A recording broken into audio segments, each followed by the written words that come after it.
and it affects me to where it changes me. It's changing who I am. The word should be changing who I am. All right? The word of God should be changing who I am.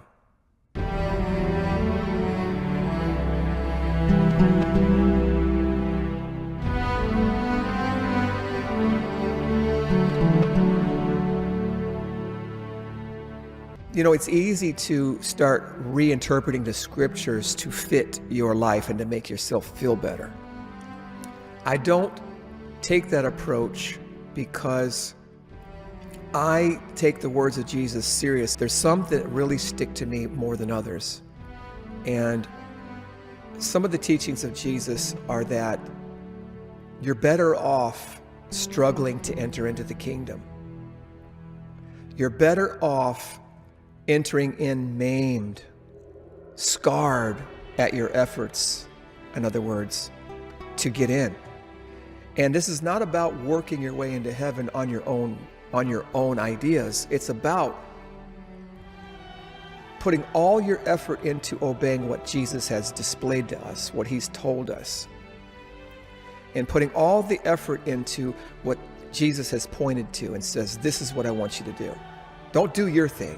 Your thing's not going to work. Your idea of getting into heaven is futile. You cannot get in with your own ideas, but I have a whole bunch of ideas for you that I want you to follow. All the ideas that I want you to follow are found in that man who rose from the grave.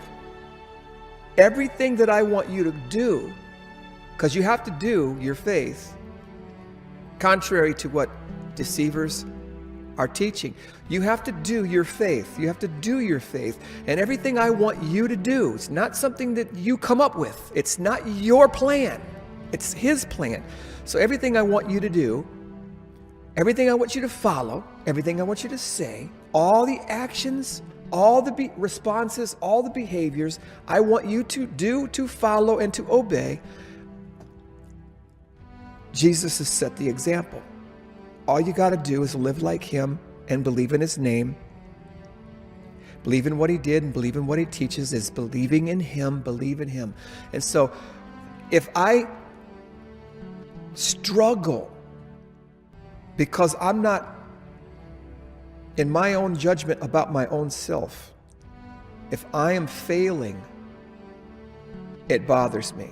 It should bother me. I'm not going to let myself get numb, get calloused, get cold, get jaded to failing at what Jesus has clearly commanded us to do. I'm failing at it. If I'm lusting with my eye, it should bother me to the utmost.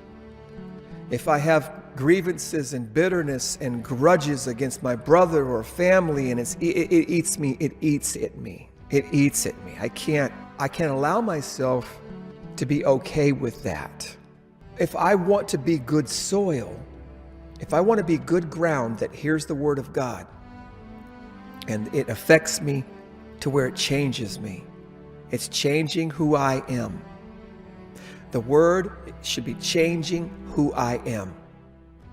All right? The word of God should be changing who I am. And if it's not changing who I am, then the question of good soil arises. It arises.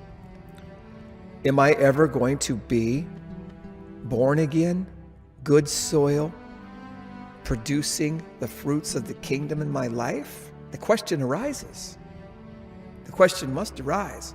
If you're really good soil, brothers and sisters, in my opinion, you're going to do everything, anything and everything to try to figure out, to resolve, to answer the expectation of God on us now.